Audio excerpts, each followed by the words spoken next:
Good morning, students. Today we are going to learn how to write a story. So, for writing the story, we should know what a story is. So, what is a story?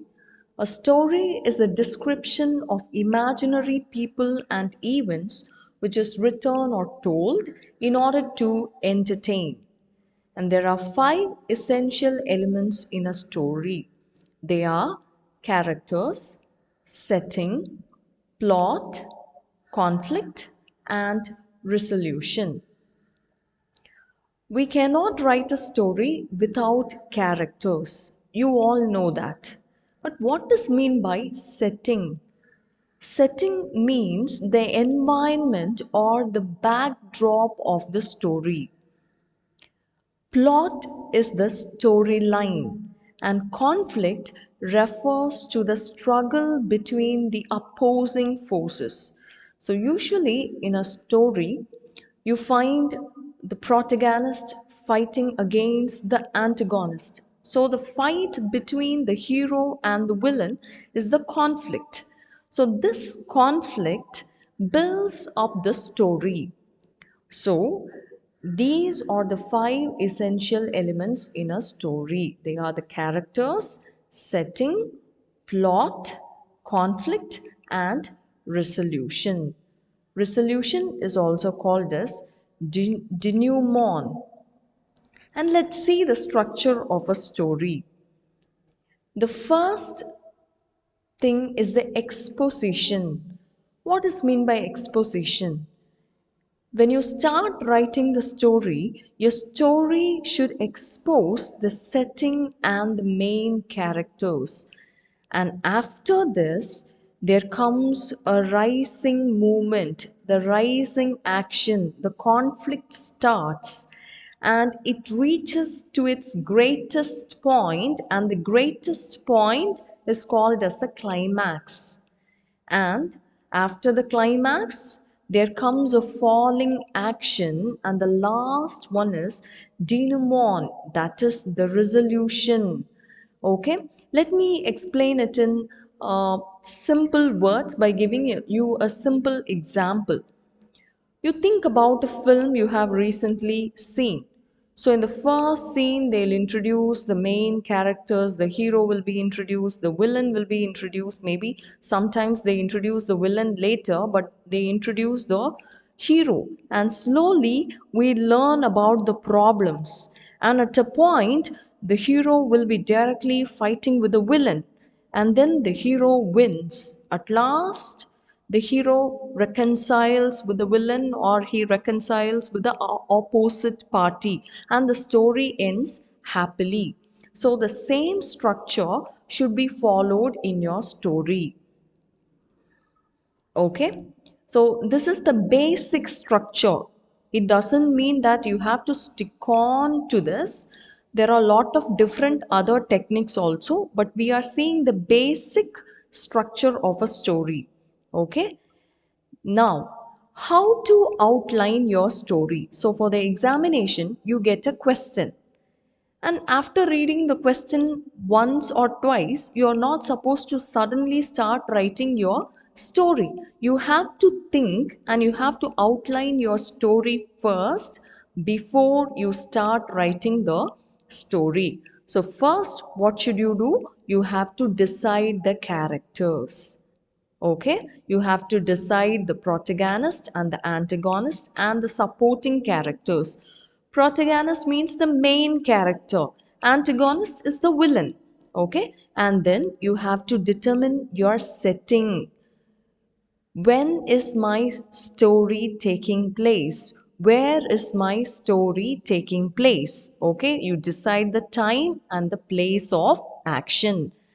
Then the next thing is constructing the plot. You think about the beginning, middle, and the end. Okay, and the last one is theme. What is a theme? The underlying meaning of the story or the central idea present in a work of art is called as the theme. So you decide the theme. What is my story trying to give to the readers? Okay, that should be decided by you. See, I have given you an example. Write a short story which begins with Anand was fast asleep. Suddenly, there was a knock at the door. So, the opening line of the story is given in this question. So, what should you do? You have to closely look at the details given in the question. The main character's name is given in the question. So Anand is the main character. The tense is also given. Anand was fast asleep. So all through the story, you should use Anand as the main character and past tense. Okay. And because the first sentence says that he was fast asleep, you can think that the story is taking place at night, or you can take it in any way, because people sleep in the afternoon also, some sleep in the morning, so that you can take it in a way you want. Okay, but these two things you have to take into account compulsorily, that is the main character and the tense. And while writing the answer, your story should begin with a line given in the question only, and there should be always a connection between the first line and the rest of your story.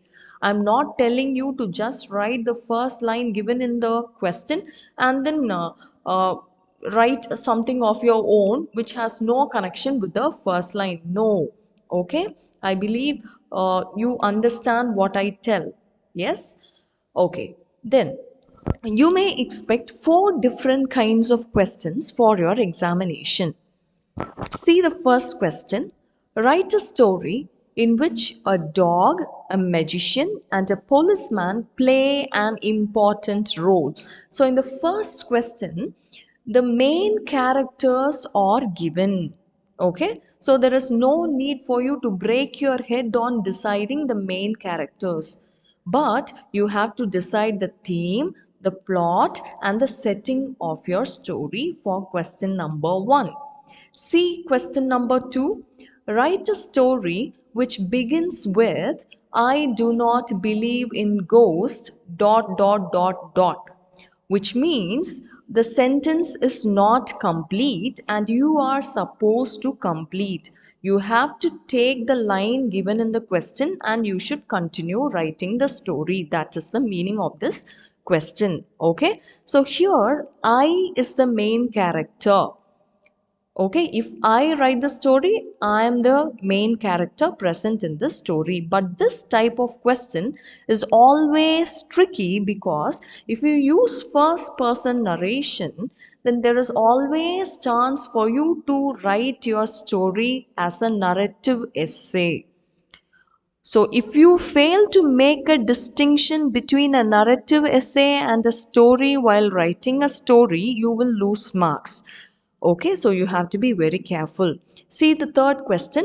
Write a story based on the proverb, actions speak louder than words. For this question, they have given you the theme of the story. So, the message given by the story you write should be actions speak louder than words. So, there is no need for you to think about the theme. You should think about the characters, plot, and the setting. Is it clear, students? And see the last question. Write a story which ends with the line, this is how the mystery was solved. So, the last line of the story is given. So, you have to write a story ending with this line. Okay, so these are the four different kinds of questions you may expect for your examination. The next one is the tips for students. I would like to give you some tips so that you'll be able to get very good marks for your story. You're not supposed to use too many characters. See, in a story, you can have as many characters you want to include, but I am telling all these things to make story writing easy for you. Okay, so if you use too many characters, it would be confusing and you may lose marks. So use limited number of characters, 4 or 5 characters, that is enough. Okay. See the second point, you are asked to use past tense. If nothing is given in the question related to the tense, then it will be easy for you to use past tense.